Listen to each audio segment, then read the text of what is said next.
Nelson Mandela said, there is no passion to be found playing small and settling for a life that's less than the one you're capable of living. Now, I'm sure in your experiences in school and applying to college and picking your major and deciding what you want to do with life, I'm sure people have told you to make sure you have something to fall back on. Make sure you got something to fall back on, honey.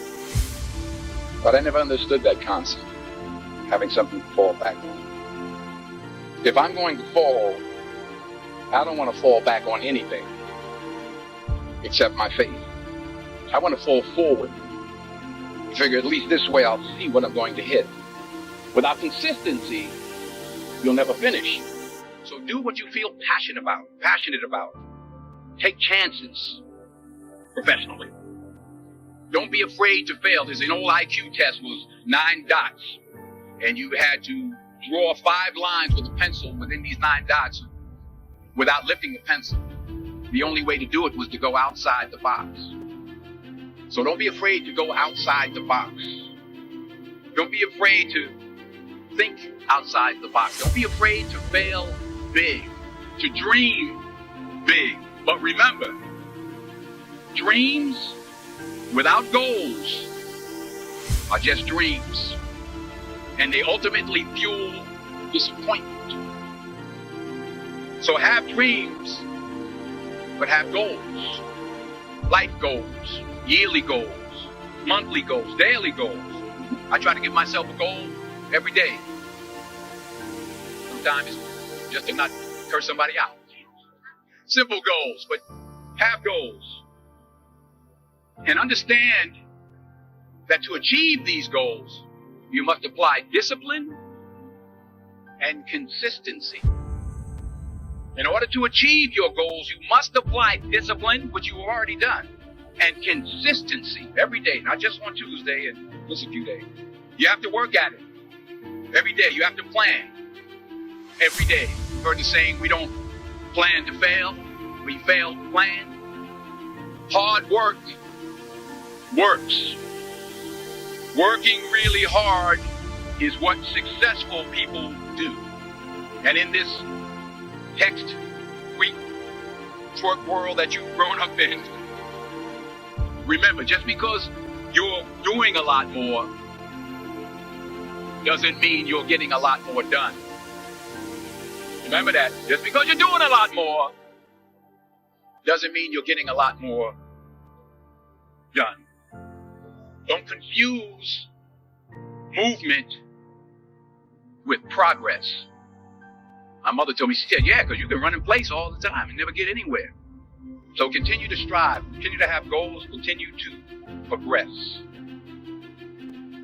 Reggie Jackson struck out 2,600 times in his career, the most in the history of baseball. But you don't hear about the strikeouts. People remember the home runs. Fall forward. Thomas Edison conducted 1,000 failed experiments. Did you know that? I didn't know that. Because the 1,001st was the light bulb. Fall forward. Every failed experiment is one step closer to success. You've got to take risks, and I'm sure you've probably heard that before, but I want to talk to you about why that's so important. You will fail at some point in your life. Accept it. You will lose. You will embarrass yourself. You will suck at something. There's no doubt about it. And I know that's probably not a traditional message for a graduation ceremony, but hey, I'm telling you, embrace it, because it's inevitable. In the acting business, you fail all the time. Early on in my career, I auditioned for a part in a Broadway musical. Perfect role for me, I thought. Except for the fact that I can't sing. I didn't get the job. But here's the thing. I didn't quit. I didn't fall back. I walked out of there to prepare for the next audition, and the next audition, and the next audition. I prayed. I prayed. And I prayed. But I continued to fail. And fail. And fail. But it didn't matter, because you know what? There's an old saying. You hang around the barbershop long enough, sooner or later you're going to get a haircut. So you will catch a break. And I did catch a break. Last year, I did a play called Fences on Broadway. But here's the kicker. It was at the Court Theater. It was at the same theater that I failed that first audition 30 years prior. The point is, and I'll pick up the pace, the point is, every graduate here today has the training and the talent to succeed. But do you have the guts to fail? Here's my second point about failure. If you don't fail, you're not even trying. I'll say it again. If you don't fail, you're not even trying. My wife told me this great expression. To get something you never had, you have to do something you never did. Les Brown's a motivational speaker. He made an analogy about this. He says, imagine you're on your deathbed, and standing around your deathbed are the ghosts representing your unfulfilled potential.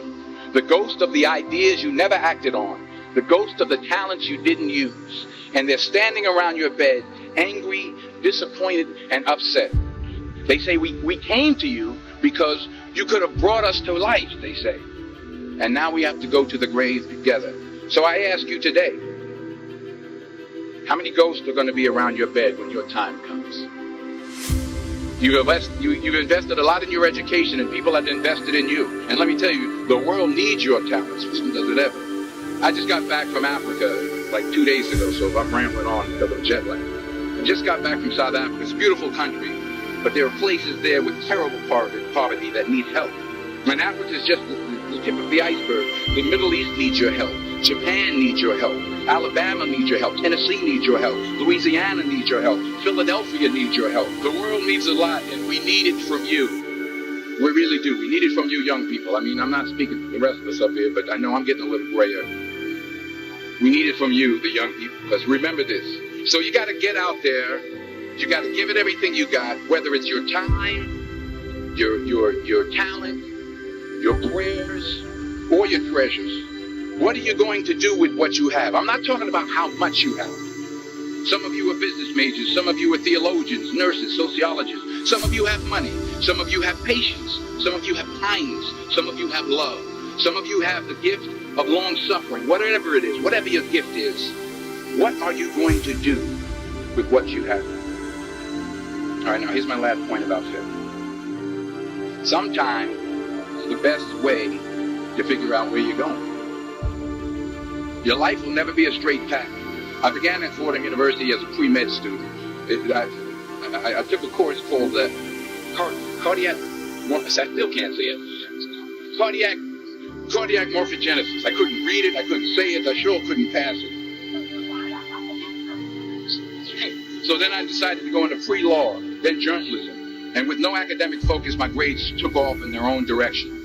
I was a 1.8 GPA one semester, and the university very politely suggested that it might be better to take some time off. I was 20 years old. I was at my lowest point.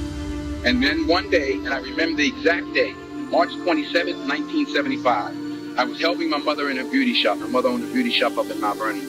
And there was this older woman who was considered one of the elders in the town. I didn't know her personally, but I was looking in the mirror, and every time I looked at the mirror, I could see her behind me, and she was staring at me. She kept looking at me. Every time I looked at her, she kept giving me these strange looks. So she finally took the dryer off her head and she said something I'll never forget. First of all, she said, somebody give me a piece of paper. Give me a piece of paper. She said, young boy, I have a prophecy, a spiritual prophecy. She said, you are going to travel the world and speak to millions of people. Now, mind you, I'm 20 years old, flunked out of school. In fact, like a wise ass, I'm thinking to myself, maybe she's got something in that crystal ball about me getting back into school next fall. But maybe she was onto something, because later that summer, while working as a counselor at the YMCA camp in Connecticut, we put on a talent show for the campus. And after the show, another counselor came up to me and asked, have you ever thought about acting? You're good at it. So when I got back to Fordham that fall, I got in and I changed my major once again for the last time. And in the years that followed, just as that woman prophesied, I have traveled the world, and I have spoken to millions of people through my movies. Millions who, up till this day, couldn't see me. Up till this day, I couldn't see while I was talking to them, and they couldn't see me. They could only see the movie.